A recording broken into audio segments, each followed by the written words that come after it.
Tell you this is the Martha White chocolate chip. Chocolate chip, but you can use the regular chocolate chip because I understand the chocolate chip is a little hard to find. You can find it at Walmart sometimes, but what doesn't Walmart have? I know Publix used to carry it, but they've stopped. And this is how much milk? About 2/3 of a cup milk, and the recipe is called Triple Chocolate Threat. I created it myself. My kids were into basketball, so the term comes from triple threat, which is a basketball term, meaning the way you stand, which you can go one of three ways.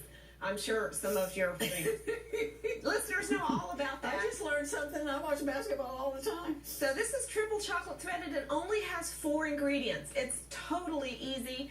I love this stuff. People constantly, my neighbors are always asking me when I'm going to make a new batch.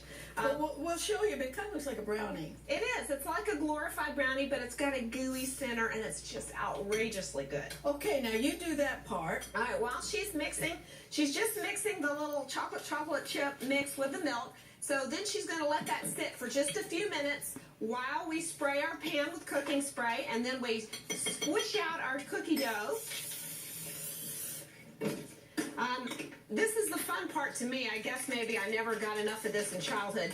You take about a roll. If you buy it by the tub, like I do, you can just use a couple handfuls, the equivalent. This is a roll of refrigerated cookie dough. Refrigerated cookie dough.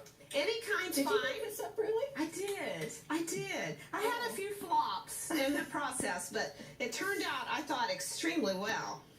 So you just squish it out. Doesn't matter how pretty it is. That's not going to show. Just cover all the bottom of the pan. If you're using cookie dough from a tub, you want to put about a 1/4 inch thick in there. And after you get it spread, you take your Oreos. Mm-hmm. Again, you could put these in a bag and be nice and neat and tidy. I am not a nice and neat and tidy girl. So I just, get in there with my fingers and squish them up, 2 at the time.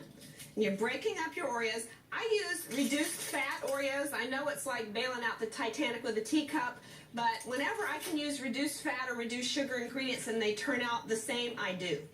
Well, also it eases your conscience. It helps me sleep nice. There's something about the low-fat thing. All right, so I'm on 6 here. I mentioned at the top of the show, where did this Too Blessed to Be Stressed come from? Because it's kind of an umbrella that goes over all of your writing, right? Yeah, well, most of the ones lately. I started out with a couple of novels and a how-to/devotional for writers called Grit for the Oyster. And then I switched to inspirational humor for women. And I have Mom Needs Chocolate, and then a lot of the chocolate are in a lot of my titles. There's something about her and chocolate. And then now I pretty much write under the Too Blessed to Be Stressed umbrella. And by the way, my publisher informed me yesterday that my sales now exceeded 400,000. Are you rich? I wish. Yeah. Now thankfully I don't write for the money because that is wonderful, though. I applaud you. Yes, that is. Christian writers write despite the money, not because of the money. Yes. Well, that's quite. You're getting close to that.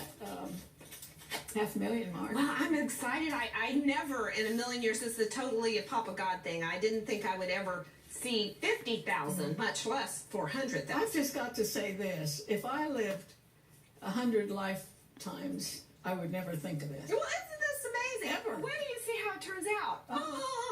All right, so all we've got is the cookie dough on the bottom, the Oreos crunched up on top, and you can use regular Oreos if you'd like as well. And then you just, by now, after you've let your cake mix sit there for just a little bit, it thickens up. Then you pour it evenly as you can over the top of the rest. Well, Deborah, we've talked about things that you can always have on hand in your kitchen. This for sure is one. This is 3 ingredients plus a little milk. And then I just use my spoon or my whisk. It's just a little odd. And then you just spread it out evenly, and you pop it in the oven at 400 degrees. I've caged myself an Oreo in there. And you bake it for about 30 minutes. And it turns out, I'm kind of taking it out of the center here so we'll get that moist. Oh, man. And the inside stays a little squishy, and the outside bakes like I don't have a fork, so I use my fingers. You have to use your fingers. That is really good. It tastes I much could put some better. pecans in them. You can, and it actually has an option in the recipe for a marshmallow coating over the top if you like marshmallows. But I'm not really a marshmallow. You know what it tastes like? A really rich brownie. That's what it tastes like. And it came out of this book, Too Blessed to Be Stressed cookbook. And girl, you really put a lot of detail in this. I just gotta say, there's little pithy remarks and all, but it's even got a shopping list. And It does, and I keep a running commentary of little tips and funny stories and things that I've learned as I'm baking, and I keep a little running commentary in there on each page. yeah, so let's put it back up, Gary, and show the people how they can get it. You'll see the 800 number coming up and also the address. All right, Deborah and I are going to sit down and talk